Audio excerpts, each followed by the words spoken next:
Ya, selamat pagi kepada pendengar setia Radio Berita Klasik dan selamat menikmati pembahasan Alkitab bagi pencinta acara Through the Bible. Anda bersama dengan saya, Dr. Suhento Liao dan istri Liu Lilin. Kita hari ini sampai di Yakobus pasalnya yang terakhir, yaitu pasal yang ke-5. Pendengar yang kami kasih dalam Yesus Kristus, sebelum kita membaca dan membahasnya, mari kita berdoa terlebih dulu.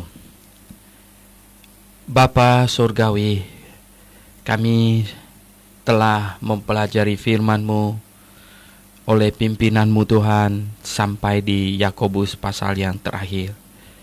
Kami memohon berkat-Mu senantiasa, terus-menerus Tuhan, agar kami memahami firman-Mu dengan baik, dan kami sungguh-sungguh menjadi orang yang mengerti akan kebenaran dan dapat menolong orang lain, serta menjalankannya dalam hidup kami.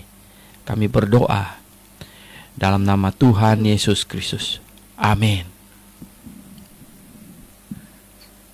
Oke, pendengar yang kami kasih dalam Yesus Kristus, sekarang Lilin akan membacakan dari ayat 1 hingga ayat yang ke-20. Silakan. Demikian bunyi firman Tuhan, ayat 1. Jadi sekarang, hai kamu orang-orang kaya, menangislah dan merataplah atas sengsara yang akan menimpa kamu. Kekayaanmu sudah busuk, dan pakaianmu telah dimakan ngengat. Emas dan perakmu sudah berkarat, dan karatnya akan menjadi kesaksian terhadap kamu, dan akan memakan dagingmu seperti apa? Seperti api maksudnya. Kamu telah mengumpulkan harta pada hari-hari yang sedang berakhir. Sesungguhnya telah terdengar teriakan besar, karena upah yang kamu tahan dari buruh yang telah menuai hasil ladangmu, dan telah sampai ke telinga Tuhan semesta alam keluhan mereka yang menyabit panenmu. Dalam kemewahan kamu telah hidup dan berfoya-foya di bumi. Kamu telah memuaskan hatimu sama seperti pada hari penyembelihan. Kamu telah menghukum, bahkan membunuh orang yang benar, dan ia tidak dapat melawan kamu.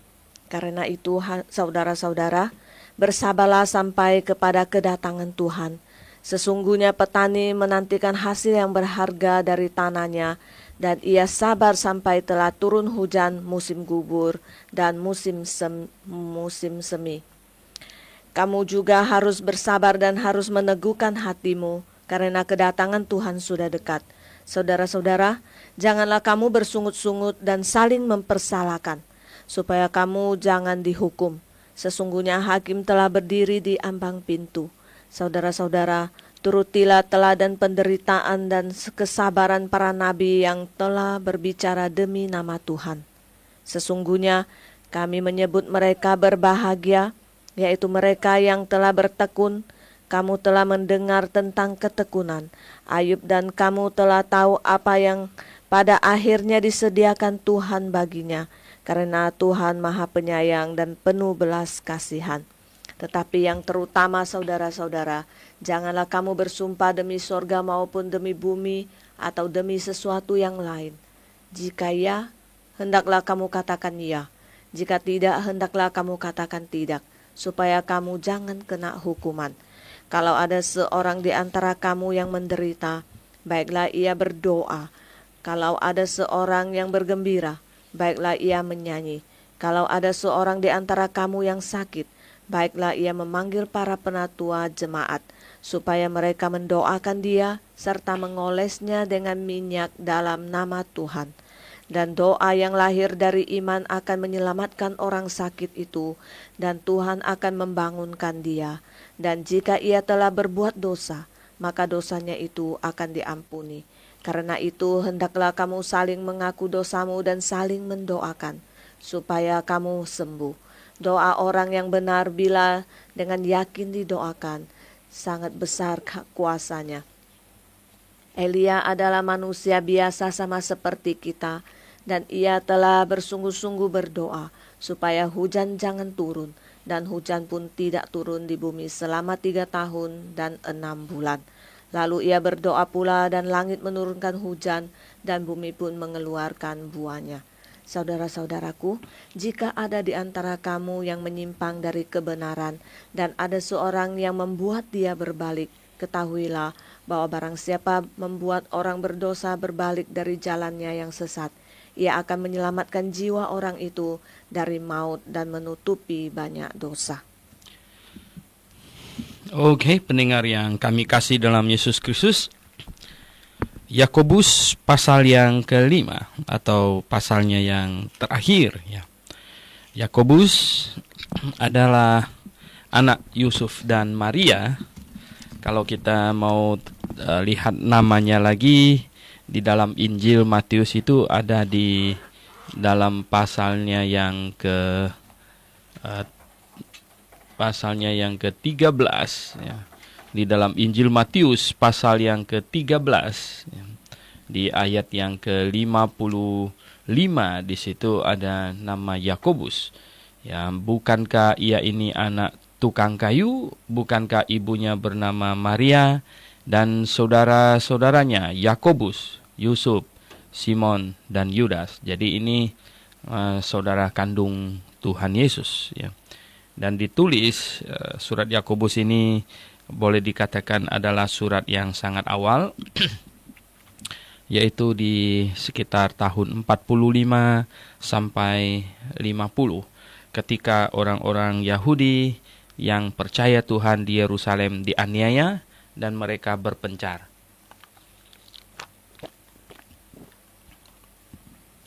Jadi orang Yahudi yang percaya Tuhan Yesus di Yerusalem mengalami pendengar. Orang-orang Yahudi yang percaya Tuhan di Yerusalem menghadapi penganiayaan dan mereka berpencar dan Yakobus mengirim surat kepada mereka. Oleh sebab itu di pasal 1 langsung dengan nasihat agar mereka bertekun dalam segala macam pencobaan dan harus melihat itu sebagai pengujian bagi iman mereka ya. Dan di pasal 2 dia menyinggung masalah iman. Iman, jikalau seseorang betul beriman, maka iman menghasilkan perbuatan. Kalau yang tidak menghasilkan perbuatan, itu bukan iman. Dan kemudian di pasal 3 dia menasehati mereka untuk mengendalikan lidah. Ya, dan itu memang hal yang sangat penting ya, mengendalikan lidah. Terlebih sebagai perantau ya. Dan di pasal 3 juga dia memberikan petunjuk bagi mereka untuk menilai hikmat yang dari atas dan hikmat yang dari bawah. Hikmat yang dari atas itu damai ya. Hikmat yang dari atas itu murni ya. Selalu di dalam damai, bukan dengan kekerasan katanya. Dan kalau pakai kekerasan ya, perbuatan-perbuatan yang benar itu bukan hikmat yang dari atas katanya. Kemudian di pasal 4 ya, yang kemarin kita sudah bicarakan itu berbagai nasihat ya. Berbagai nasihat yang intinya bahwa kita harus menjaga diri jangan menjadi sahabat dunia ini. Karena jikalau kita menjadikan diri kita sahabat dunia ini, maka kita menjadikan diri kita musuh Allah ya, yang bersahabat dengan dunia ini. Oleh sebab itu, pendengar yang saya kasih dalam Yesus Kristus, kita harus ya menjaga diri, jangan sampai ya dicemari oleh dunia ini. Tinggal di dunia tetapi tidak dicemari oleh dunia, seperti ikan tinggal di dalam laut tetapi dagingnya tidak asin gitu. Jadi pendengar yang saya kasih dalam Yesus Kristus ya, Kita harus menjaga diri dalam hal berpakaian, dalam hal potongan rambut, ya, dalam hal ini lagu yang kita sukai. Lagu yang kita sukai itu mesti berbeda dengan lagu yang disukai oleh dunia ini, ya. Nah, kalau dunia ini memilih idolanya mereka, ya, idola kita berbeda, gitu ya. Dan kita harus berani berbeda dari dunia ini. Orang Kristen harus penuh percaya diri, ya. Harus penuh percaya diri, ya. Kita jangan grogi dan tidak perlu kehilangan keyakinan diri, ya. Dan biarlah orang dunia yang mengikuti teladan kita, jangan kita mengikuti teladan mereka. Nasihatilah orang-orang muda, anak-anak remaja, supaya mereka mencontoh orang-orang rohani di gereja, bukan mencontoh orang-orang dunia yang, ya, dengan segala macam ini, ya, kehidupannya yang penuh dosa.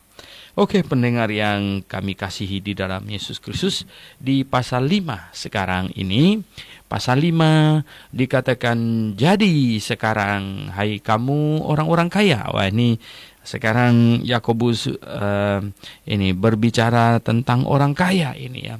Orang kaya, ya, menangislah dan merataplah atas sengsara yang akan menimpa kamu.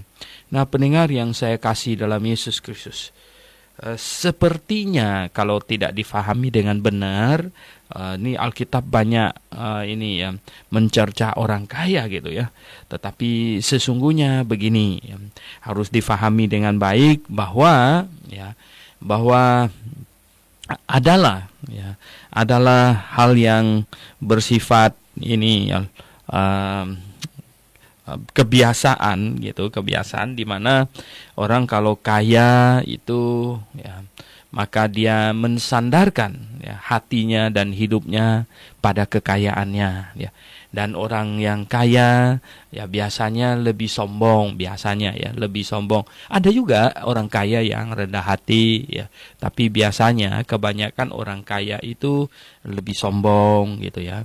Dan, ya, orang kaya biasanya, ya, itu mendapatkan kekayaannya, ya, ada banyak yang kaya karena, ya, caranya mendapatkannya tidak beres, gitu ya. Jadi pendengar yang saya kasih dalam Yesus Kristus, ya.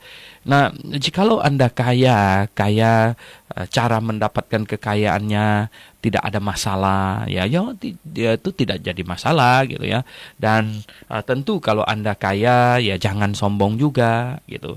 Jangan sombong. Apalagi jikalau Anda kaya, ya, Anda tidak berfoya-foya, tetapi Anda tetap hidup sebagaimana biasa, dan justru kekayaan Anda dimanfaatkan untuk melayani Tuhan, maka Anda menjadi orang kaya kesayangan Tuhan, ya. Dengar baik-baik, ya. Anda menjadi orang kaya kesayangan Tuhan, ya. Oh, bahkan itu bisa membukti balikkan bahwa Anda menjadi kaya karena diberkati Tuhan, gitu. Karena diberkati Tuhan, sebab Tuhan mau memakai Anda, ya. Tuhan mau memakai Anda untuk, ya, pembiayaan pelayanannya. Oh, pendengar yang saya kasih dalam Yesus Kristus, kalau kita baca Injil dengan hati-hati, kita dapatkan ada banyak itu perempuan-perempuan kaya yang mengiringi Tuhan Yesus, ya. Mungkin sekalipun Tuhan Yesus bisa dapatkan uang dari mulut ikan segala macam, tetapi, ya, orang kaya yang mendukung pelayanannya itu menyukakan hatinya. Mengapa? Karena membuktikan orang kaya itu mengasihinya, gitu. Jadi pendengar yang saya kasih dalam Yesus Kristus, kalau kita lihat di gereja Antioquia yang di Kisah Rasul pasal 13, itu ada satu katanya, Menahem, yang diasuh bersama dengan Herodes, ya. Diasuh bersama dengan Herodes kan bukan orang kere pasti, ya, toh. Nah, pendengar yang saya kasih dalam Yesus Kristus, ya. Nah, saya katakan tadi, ya, bahwa kelihatannya seolah-olah, gitu ya, seolah-olah itu Alkitab banyak, ya, memarahi orang kaya itu karena memang kebanyakan, ya, memang kebanyakan orang kaya, ya, bahkan mendengar Injil saja nggak mau, gitu ya, mendengar Injil saja nggak mau, sombongnya minta ampun, gitu ya, toh. Nah, Pendengar yang saya kasih dalam Yesus Kristus, yang macam begitu ya sulit untuk diselamatkan, ya sulit untuk diselamatkan. Oh ya, saya sudah bertemu dengan orang dari berbagai level ekonomi ya. Kalau yang sedang-sedang saja dia masih mau mendengar, tapi yang kaya sekali, dia nggak dengar itu ya, dia nggak dengar ya. Dia sepertinya ya uangnya segala-galanya. Saya pernah satu kesempatan saya dibawa oleh seorang ibu untuk menginjili seorang konglomerat gitu. Menginjili seorang konglomerat ini ya. Saya pergi ya sampai ke rumahnya, dia sangka saya mau pergi cari dana pembangunan gereja gitu ya. Jadi pendengar yang saya kasih dalam Yesus Kristus, tapi baru kali itu mungkin dia ketemu hamba Tuhan yang tidak omong duit ya, yang tidak omong duit, karena saya memang tidak tujuan ke sana untuk cari dana pembangunan gereja segala macam, tapi mungkin dia menyangka itu. Nah, saya tanya dia ya, apakah dia sudah pasti masuk surga apa tidak gitu ya. Wah, dia agak grogi ya, Kemudian saya kasih tahu dia kebenaran, dan kelihatannya dia tidak siap menerima kebenaran itu ya. Walaupun dia menyebut dirinya Kristen gitu. Dia menyebut dirinya Kristen tetapi tidak mengerti apa-apa ya. Dia adalah orang Kristen ya, konglomerat yang dimanfaatkan oleh pendeta-pendeta yang sebenarnya mau ngeruk duitnya ya. Banyak yang datang menjilat dia gitu ya. Banyak yang datang omongnya baik-baik ya. Tidak ada yang berani atau tidak ada yang tulus menyampaikan kebenaran kepadanya. Nah, biasanya orang kaya susah untuk ketemu kebenaran, susah untuk bertobat ya. Mengapa? Karena dia sudah terbiasa dijilat-jilat orang ya. Dia sudah terbiasa dengan keadaan itu. Sementara orang yang menjilat itu jelas sekali bukan orang yang bisa memberitakan Injil dengan benar gitu ya. Bisa memberitakan Injil dengan tegas sampai dia bertobat gitu. Nggak bisa ya. Karena memberitakan Injil sambil menjilat itu dua hal yang saling bertentangan gitu. Jadi pendengar yang saya kasih dalam Yesus Kristus, akhirnya ya orang yang menjilat-jilat dia paling-paling bisa membawa dia pergi ke gerejanya karena disanjung-sanjung, dikasih tempat duduk spesial dan lain-lain sebagainya. Ya jelas akhirnya dia bisa menjadi anggota gereja, menjadi orang Kristen, tetapi tidak dilahirkan kembali. Ya, tidak mendapatkan apa yang sebenarnya sangat diperlukannya. Nah, sangat kasihan tentu ya. Sangat kasihan sekali karena sama dengan dia gini, ini tipu menipu di dalamnya, tipu menipu. Jadi yang membawa dia itu, artinya yang menarik dia ke gereja itu dengan tidak berani memberitakannya Injil yang benar, itu sepertinya mau menipu. Itu merasa sangat ini ya, exciting karena apa? Karena ya dipuji-puji gitu, disanjung-sanjung, jadi exciting lah gitu. Nah, pendengar yang saya kasih dalam Yesus Kristus ya, inilah yang dimana Yakobus berkata ya, katanya orang kaya, katanya merataplah dan menangislah atas sengsara yang akan menimpa kamu ya.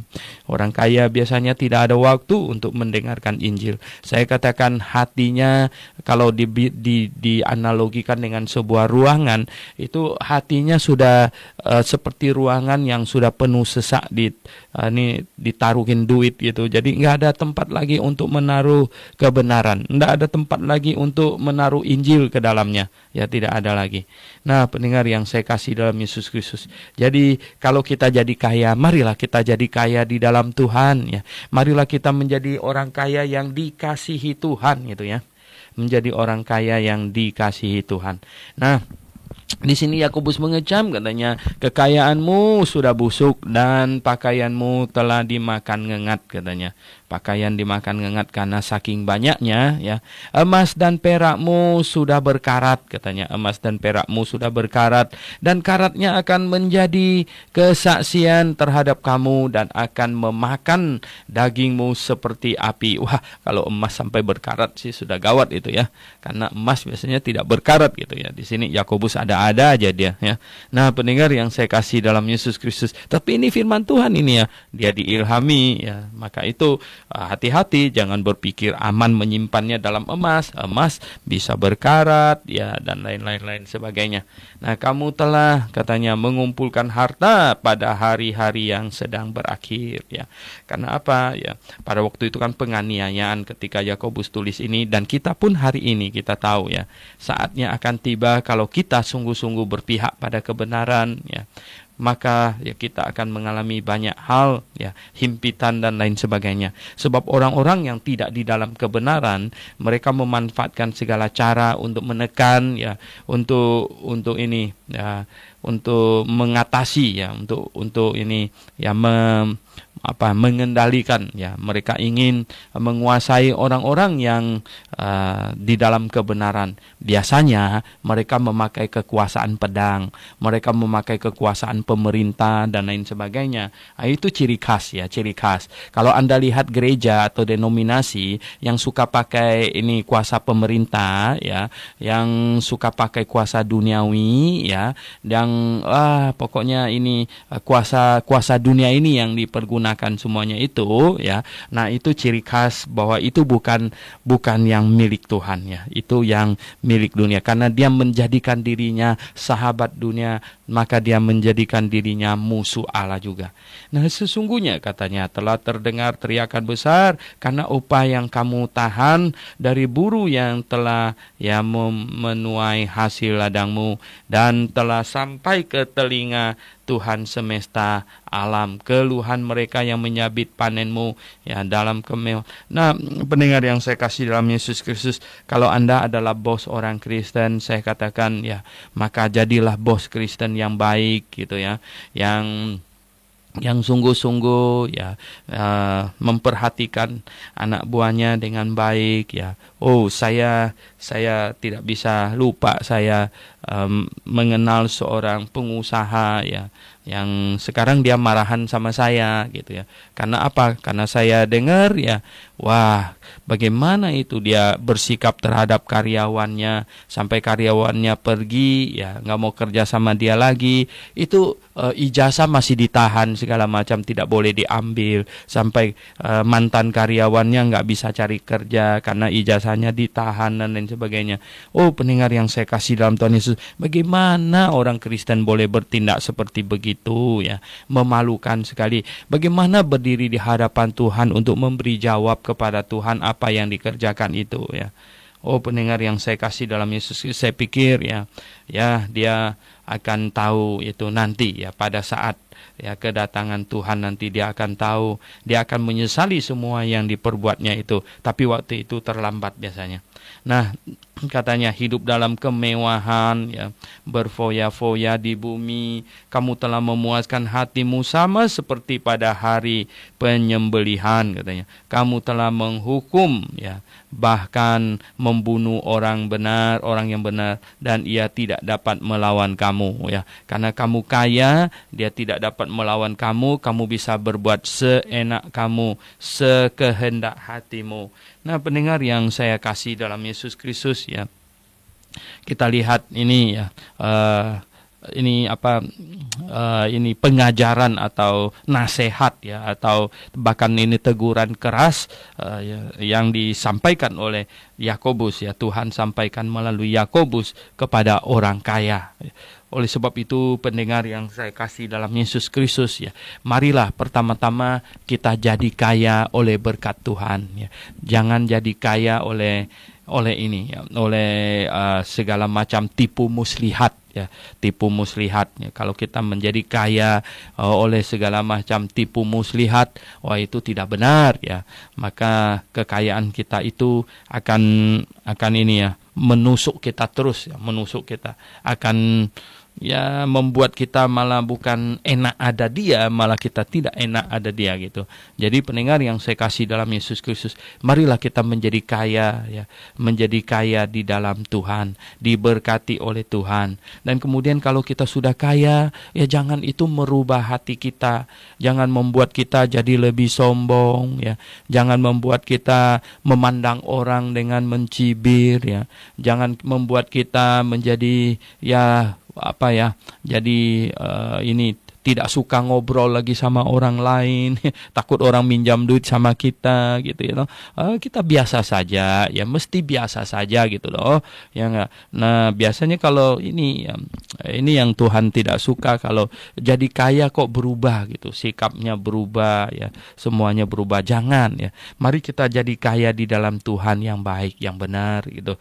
Nah, apalagi kalau kita ambil bagian di dalam pelayanan ya, di dalam pelayanan. Banyak sekali pelayanan yang membutuhkan ini ya, keikutsertaan kita.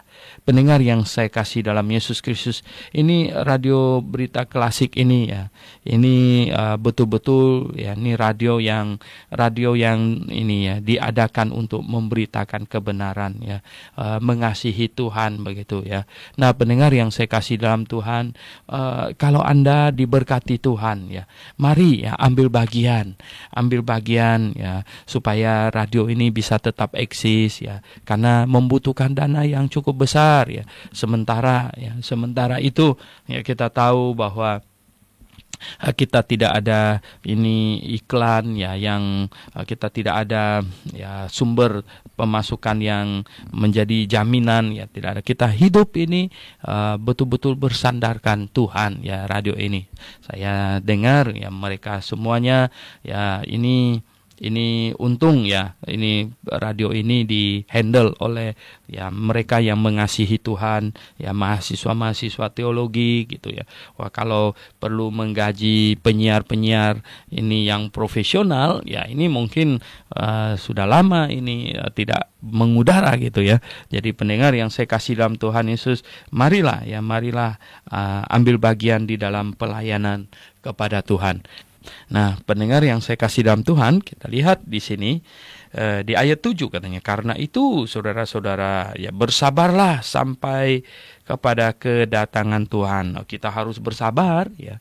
Ya tentu ya, kita menantikan kedatangan Tuhan dengan sabar.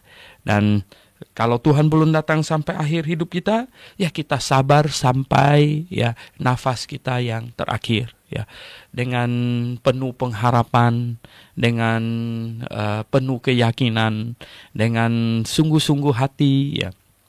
Kita yakin kita pergi bertemu dengan Tuhan ya. Kita bertemu dengan Tuhan. Nah, sesungguhnya katanya, petani menantikan hasil yang berharga dari tanahnya, dan ia sabar sampai telah turun hujan musim gugur dan hujan musim semi. Jadi petani ini menunggu musim demi musim gitu ya. Menunggu musim demi musim. Ya, kita pun menunggu demikian. Tentu kalau kita sudah bertani, kita sudah menanam. Nah, pendengar yang saya kasih dalam Yesus Kristus, adakah engkau menanam ya dengan sungguh hati ya? Adakah engkau menaburkan benih ya? Nah, kalau kita sudah menaburkan benih, mari kita menanti dengan sabar, dengan penuh pengharapan, benih yang kita taburkan itu akan tumbuh. Oh, pendengar yang saya kasih dalam Yesus Kristus, saya mengajak Anda untuk giat melayani Tuhan, supaya kita ya nanti pada Tuhan datang, kita menuai ya. Nanti ya, ketika kita bersama dengan Tuhan, kita menikmati hasil kita. Oleh sebab itulah, pendengar yang saya kasih dalam Tuhan Yesus, tidak ada yang lebih indah di muka bumi ini selain melayani Tuhan ya.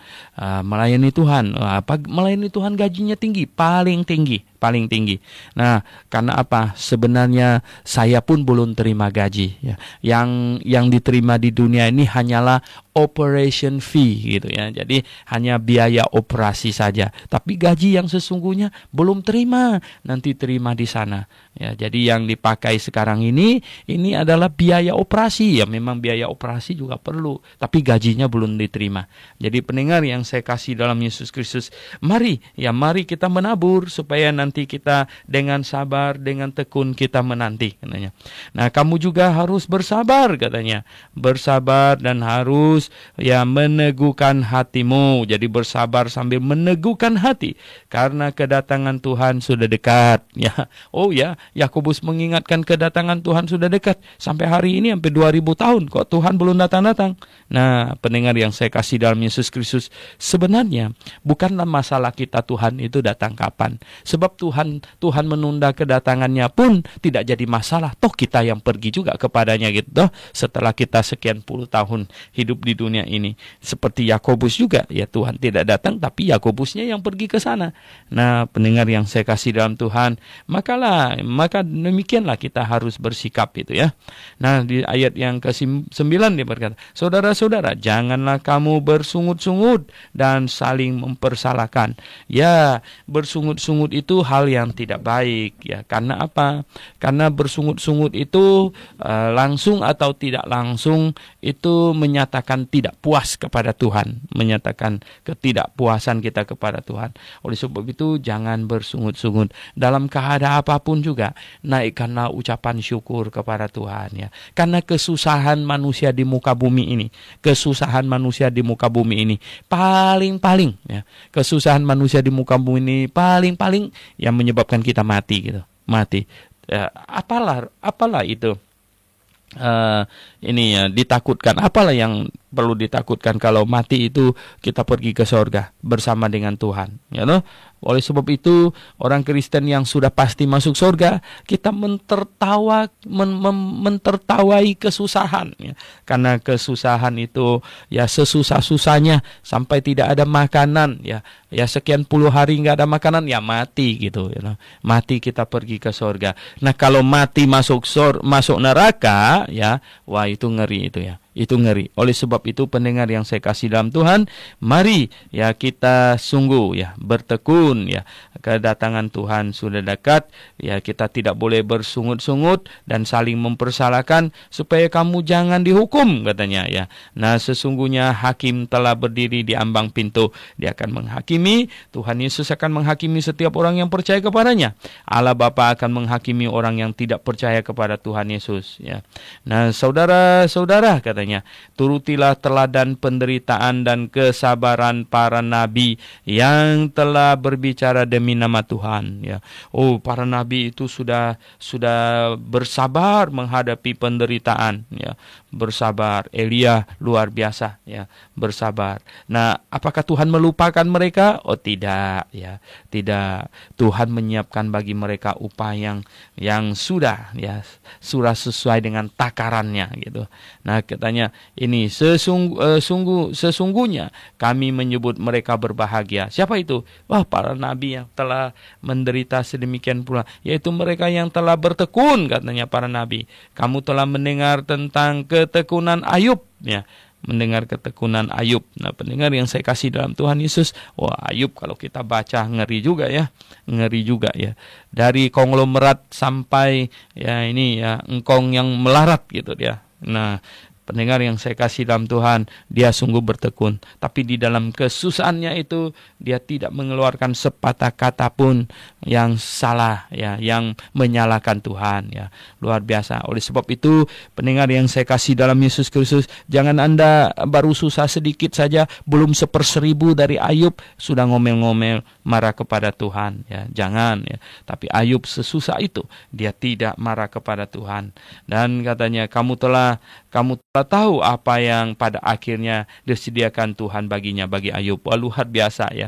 Di sorga disediakan yang luar biasa hebatnya. Di bumi Tuhan tambahkan 2 kali lipat semuanya. Anak kenapa tidak 2 kali lipat? Tidak, karena yang di sorga dia sudah ada ya. Anaknya mati di sorga, di sini tambah lagi ya yang lain ya.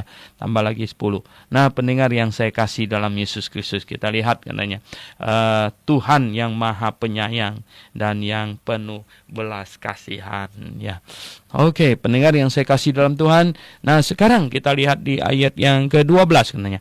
Tetapi yang terutama, yang terutama harus kita perhatikan itu apa? Yang terutama saudara-saudara, janganlah kamu ya katanya apa? Janganlah kamu bersumpah demi sorga maupun demi bumi atau demi sesuatu yang lain ya. Jika iya, hendaklah kamu katakan iya, jika tidak, hendaklah kamu katakan tidak, supaya kamu jangan kena hukuman. Oh, pendengar yang saya kasih dalam Yesus Kristus, begini.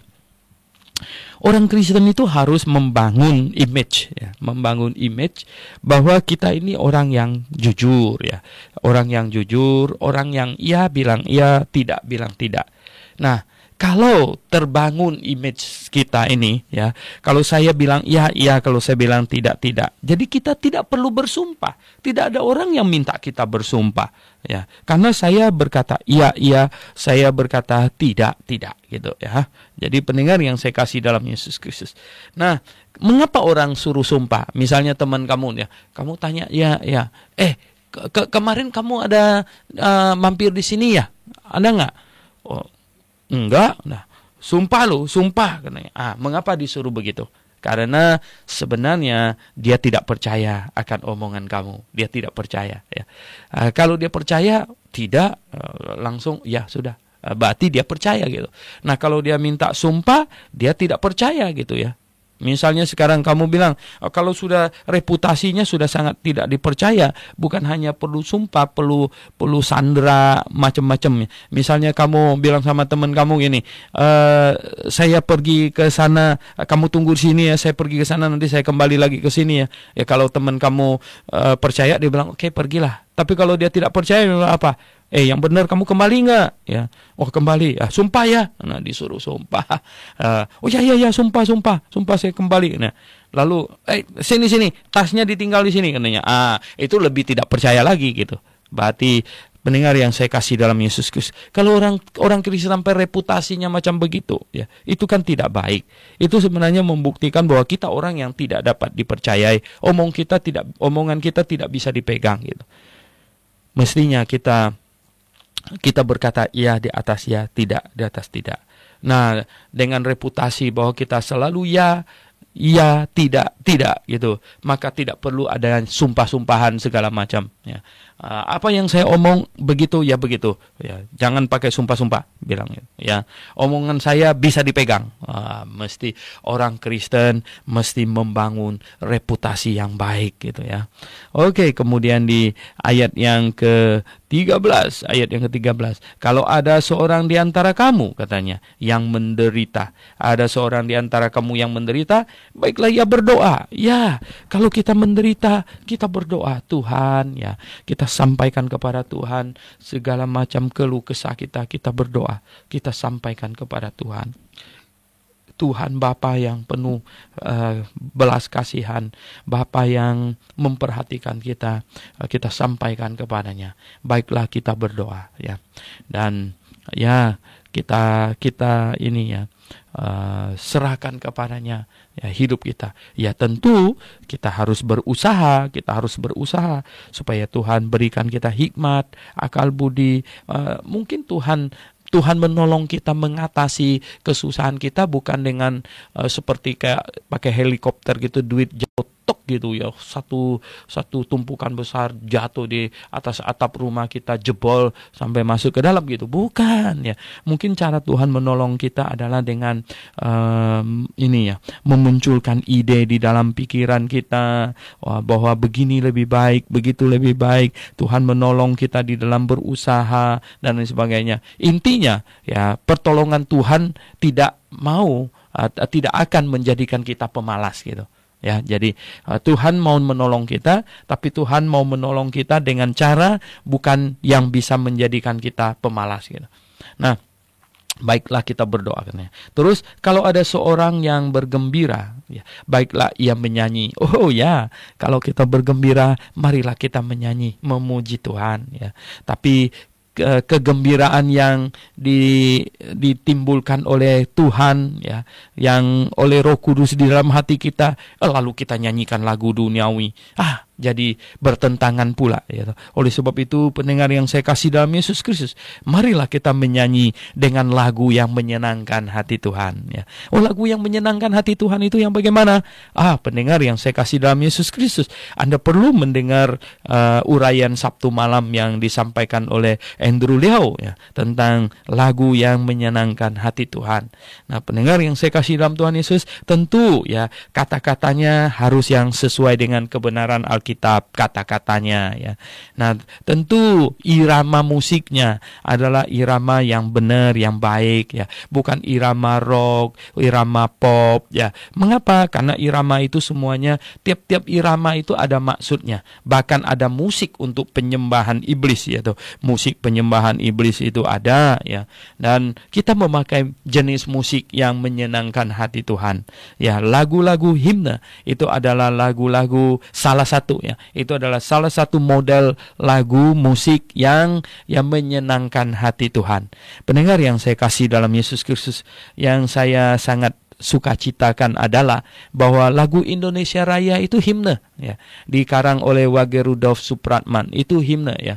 Jadi itulah sebabnya lagu Indonesia Raya, lagu kebangsaan kita adalah lagu kebangsaan yang terbaik di muka bumi ini. Terbaik di muka bumi ini ya. Oh ya, yang paling merdu ya, yang paling hebat. Karena apa? Karena sifat musiknya itu adalah himne ya, iramanya itu. Oh, saya senang sekali ya. Nah, saya belum lama ini nonton itu sepak bola, terus ada satu grup itu menang dan dinyanyikan lagu kebangsaannya. Saya dan kami yang duduk di ruangan di situ semuanya senyum-senyum ya. Semuanya senyum-senyum. Kenapa? Karena lagu kebangsaannya lucu sekali gitu ya. Lucu sekali ya. Itu seperti ini ya. Seperti orang ini yang mereka yang di kuil gitu, nyanyi di kuil gitu ya. Wah, saya bilang ini, wah lagunya kok begitu ya? Ya, semuanya senyum-senyum. Nah, pendengar yang saya kasih dalam Yesus Kristus, kalau kita gembira, mari kita menyanyi ya, mari kita menyanyi, kita puji Tuhan. Tapi ingat, ya kita pakai musik yang menyenangkan hati Tuhan ya tentu. Nah, terus kalau ada seorang di antara kamu yang sakit, ya kalau ada yang sakit ini ya, baiklah ia memanggil para penatua jemaat. Ini maksudnya sakit ini bukan panas dingin ya. Kalau sampai perlu memanggil penatua jemaat ya, itu gembala ya, itu berarti orangnya nggak bisa bangun gitu, orangnya nggak bisa bangun. Jadi sakit ya, panggil penatua jemaat ya, supaya katanya mereka mendoakan dia ya, serta ya ini mengolesnya dengan minyak dalam nama Tuhan ya. Nah, pendengar yang saya kasih dalam Yesus Kristus, jadi penatua datang berdoa dan dipoleskan dengan minyak. Ini bukan diurapi. Nah, dengar baik-baik ini pendengar yang saya kasih dalam Yesus Kristus. Ini dipoleskan dengan diurapi, itu dua hal yang berbeda ya. Kalau Daud itu diurapi itu artinya begini, Daudnya berlutut ya, kemudian Samuel dengan tanduk yang tabung tanduk yang berisikan minyak wangi ya, itu disiramkan di kepalanya. Itu pelantikan menjadi raja. Mengurapi Daud untuk menjadi raja itu artinya pelantikan dia untuk menjadi raja gitu ya. Yang 3 jabatan yang diurapi, yaitu yang jadi raja, yang jadi nabi, dan yang jadi imam. Itu diurapi, dilantik ya. Itu jenis atau upacara pelantikannya zaman dulu gitu. Jadi pendengar yang saya kasih dalam Tuhan Yesus, tetapi di sini dibilang dipolesin. Dipolesin itu seperti ini perut saya agak kembung gitu. Jadi saya pakai minyak balsem dipoles-poles. Nah, poles-poles itu artinya dielus-elus gitu ya. Itu dipolesin. Jadi jangan bilang bahwa Yakobus suruh orang mengurapi orang. Nggak benar itu ya. Itu salah ya. Jadi ini dipolesi. Di dalam bahasa Yunaninya itu mengurapi itu artinya krio. Itu kata dasar dari Kristus ya. Jadi orang yang diurapi itu artinya orang itu Kristus ya. Orang yang diurapi. Kristus sama Mesias itu sama. Mesias itu bahasa Ibrani, Kristus itu bahasa Yunani. Artinya sama, yaitu orang yang diurapi gitu. Tetapi ini poles ini alepo ya. Bahasa Yunaninya itu alepo di sini ya. Jadi poles ya, seperti saya sakit kepala gitu. Jadi dipolesin dengan minyak kayu putih gitu, dipolesin gitu ya. Itu dipolesin gitu ya. Jadi pendengar yang saya kasih dalam Yesus Kristus, jadi begini ya. Pengurapan itu adalah pelantikan. Pemolesan ini artinya pengobatan gitu. Ya, Jadi bedanya di mana? Ya, mengurapi itu artinya melantiknya menjadi Mesias, ya, menjadi raja, menjadi imam, menjadi nabi. Sedangkan ini memoles itu artinya mengobati, ya. Perut saya kembung dipolesin dengan minyak balsam itu artinya ngobatin. Nah, pendengar yang saya kasih dalam Yesus Kristus, ya, Tuhan Yesus waktu masih bayi dikasih oleh orang Majus emas, kemenyan dan mur. Mur itu adalah semacam obat balsam zaman dulu yang sangat mujarab, yang bisa berfungsi untuk berbagai itu sakit penyakitnya. Jadi pendengar yang saya kasih dalam Yesus Kristus. Jadi yang mau Yakobus sampaikan di sini kepada pembacanya adalah bahwa kalau ada yang sakit, ya, biarlah penatua datang, kemudian bawa itu minyak ya untuk orang sakit, tentu bukan minyak goreng atau baby oil dan lain sebagainya, bukan, ya. Ini untuk mengobati. Jadi biarlah berdoa kemudian diolesin dengan minyak itu, obat itu. Nah, zaman dulu itu kan pakai minyak karena belum ada paracetamol, ya, belum ada antibiotik, itu belum ada. Tapi kalau sekarang ini jikalau ada yang sakit, maka panggil para penatua jemaat supaya mereka datang mendoakan dia. Habis mendoakan kasih minum obat, itu sama gitu, ya. Sama, memolesnya dengan minyak itu dengan kasih minum obat itu sama gitu. Jadi pendengar yang saya kasih dalam Yesus Kristus, jadi obat diminum dalam nama Tuhan supaya obat itu berkhasiat dan kemudian, ya, bisa menyembuhkan, katanya begitu. Nah, pendengar yang saya kasih dalam Yesus, dan katanya doa yang lahir dari iman akan menyelamatkan orang sakit itu, ya. Nah, kalau doa sungguh-sungguh dengan beriman, Tuhan akan memberkati obat yang diminum, ya tentu kita harus yakin begitu, dan Tuhan akan membangunkan dia. Kalau Tuhan tidak membangunkan dia, berarti Tuhan mau bawa dia pergi, ya nggak jadi soal juga gitu.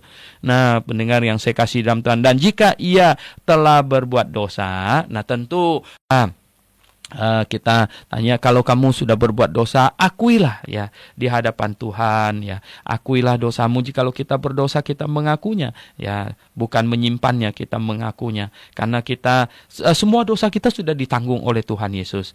Nah, kalau kita jatuh ke dalam dosa, kita bersalah kepada Tuhan Yesus, di hadapan Allah Bapa kita tetap orang kudus, ya. Jadi kita kata berbuat dosa akan diampuni.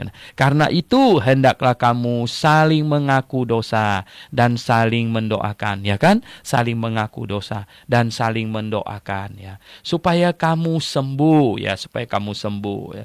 Jadi ada banyak sakit yang mungkin disebabkan oleh dosa, tetapi jangan melihat setiap orang sakit itu karena dosa, itu tidak benar, ya.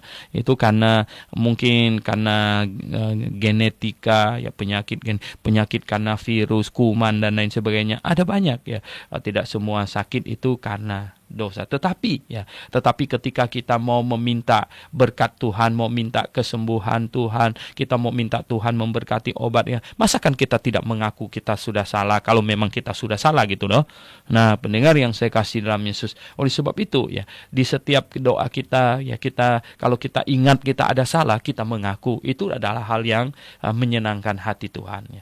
Nah, doa orang yang benar, katanya, itu bila dengan yakin didoakan, sangat besar khasiatnya. Ya, betul sekali, doa orang benar itu kalau didoakan dengan penuh keyakinan sangat besar khasiatnya. Dan di sini dia kasih umpama Elia, katanya Elia, ya, dia berdoa sungguh-sungguh, ya, hujan tidak turun. Ternyata hujan tidak turun 3,5 tahun. Wah, hujan tidak turun 3,5 tahun, bisa kering, ya, kering, ya, dan ya, setengah mati orang itu. Kemudian dia sungguh-sungguh berdoa supaya Tuhan turun, dan akhirnya langit dibukakan, ya, langit dibukakan dan hujan pun turun. Jadi pendengar yang saya kasih dalam Yesus Kristus, yang mau disampaikan di sini adalah berdoalah dengan sungguh-sungguh, berdoalah dengan sungguh-sungguh, dan ini mengoreksi hati kita sebelum kita berdoa. Cobalah mengoreksi hati kita. Adakah hidup kita menyenangkan hati Tuhan, ya? Kita mau berbicara kepadanya,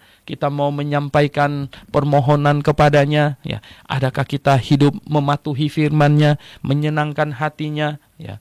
Nah, itulah kalau kita jatuh ke dalam dosa, ngakulah dosa itu, ya, di hadapan Tuhan, ya. Karena Tuhan mau kita ini dengan rendah hati mengaku dosa di hadapannya. Ingat ya, Tuhan sudah mengampuni itu, Tuhan sudah menanggung dosa itu di atas kayu salib.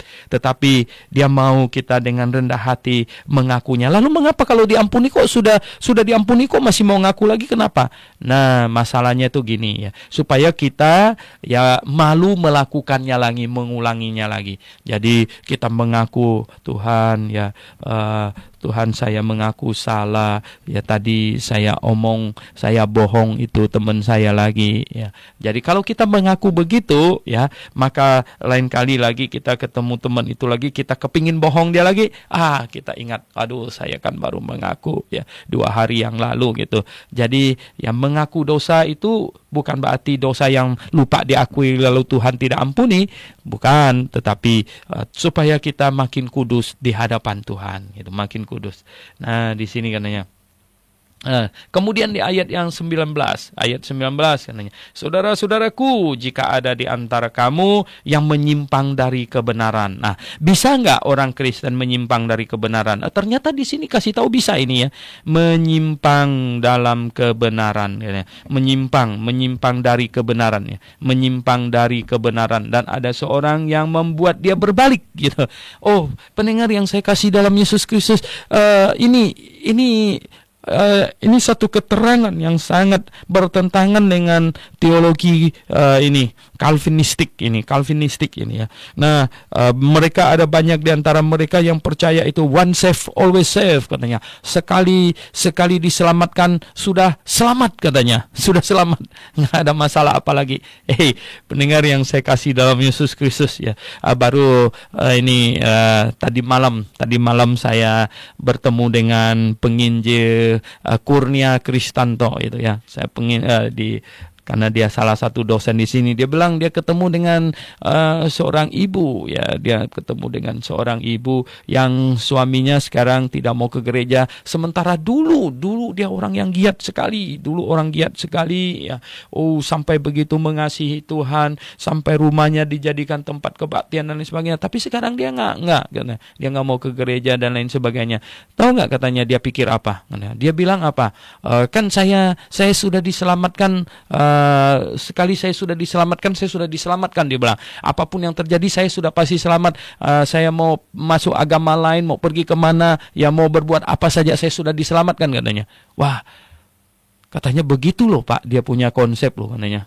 Waduh, saya jadi bengong juga saya dibuatnya. Saya bilang, kok bisa begitu ya? Nah, pendengar yang saya kasih dalam Yesus Kristus, lihatkah Anda betapa hebatnya iblis ya? Betapa hebatnya iblis. Saya ingin berkata begini, saya tidak bermaksud untuk sengaja mau menghantam siapapun, tidak ya. Tapi saya ingin katakan bahwa teologi Calvinistik itu datangnya bukan dari Tuhan. Ya, datangnya bukan dari. Pertama ya, teologi Calvinistik itu mengajarkan bahwa manusia masuk surga diselamatkan karena dipilih oleh Tuhan. Karena Tuhan dalam sebuah dekrit di dalam kekekalan sudah menetapkan segala sesuatu setup gitu. Nah, ini teologi yang membuat orang Kristen tidak menginjil lagi gitu. Membuat orang Kristen. Mengapa? Ya kalau Tuhan sudah menetapkan si A masuk surga, si B masuk neraka gitu. Jadi ngapain kita menginjil? Sebab kalau kita nginjilin si B begitu giat, ternyata dia bukan orang yang dipilih masuk surga. Kita capek, percuma dong begitu. Nah, pendengar yang saya kasih dalam Yesus Kristus, melalui teologi ini ya, kekristenan diredam dan ya tidak segera, tetapi mundur setelah sekian ratus tahun ya, akhirnya kekristenan hancur di Eropa. Itu akibat teologi Calvinistik itu. Nah, di antara teologi Calvinistik itu adalah yang terakhir, poin nomor 5-nya itu, bahwa orang sekali sudah dipilih, sekali sudah selamat, itu selamat tidak akan berubah lagi. Dia sudah diselamatkan. Keselamatan tidak akan hilang katanya. Saya tertawa mendengar itu. Saya bilang, betul, keselamatan tidak akan hilang. Nggak ada keselamatan yang hilang. Orangnya itu yang hilang. Ya. Jadi pendengar yang saya kasih dalam Yesus Kristus, Anda bisa bayangkan ya. Itu ya. Jadi keselamatan tidak akan hilang katanya. Saya bilang betul sekali ya. Keselamatan tidak hilang, tapi orangnya itu hilang dari hadapan Tuhan. Nah, pendengar yang saya kasih dalam Tuhan Yesus. Jadi ini ya, jenis teologi ini menyebabkan orang Kristen hidup tidak waspada gitu. Hidup tidak waspada, hidup tidak memperhatikan pertumbuhan imannya ya. Dia tidak merasa berjemaat, ya. Dia tidak merasa perlu bergiat, dia tidak berhati-hati supaya menjauhkan diri dari dosa, menjauhkan diri dari penyesatan, tidak. Ya, karena apa? Sudah selamat kok, beres kok semuanya. Apapun yang terjadi saya sudah pasti selamat kok. Oh, enak saja ya. Pendengar yang saya kasih dalam Yesus Kristus, maka itu saya berkata, "Hei, ya coba renungkan lagi, sekali lagi renungkan lagi ya." Saya tidak berkata bahwa orang Kristen jatuh ke dalam dosa, perbuatan, keselamatannya akan hilang atau dia akan terhilang. No, bukan itu. Tetapi penyesatan. Di sini dikatakan, "Saudara-saudaraku, jika ada di antara kamu yang menyimpang dari kebenaran." Berarti bisakah orang percaya menyimpang dari kebenaran? Bisa. Dan ada seorang yang membuatnya berbalik. Kalau membuat dia berbalik, ya, bahwa ketahuilah bahwa barang siapa yang membuat orang berdosa tadi, dosanya itu apa? Menyimpang dari kebenaran, berbalik dari jalannya yang sesat. Ini bukan dosa perbuatan, tapi dosa doktrinal yang sesat. Ia akan menyelamatkan jiwa orang itu dari maut dan menutupi banyak dosa. Oh, pendengar yang saya kasih dalam Yesus Kristus, marilah kita menjadi orang Kristen yang mengingatkan orang Kristen yang lain bahwa dia perlu waspada terhadap segala bentuk penyesatan, ya. Karena penyesatan akan membuat dia terhilang dari hadapan Allah. Dan bukan keselamatan hilang, tapi dianya malah yang terhilang.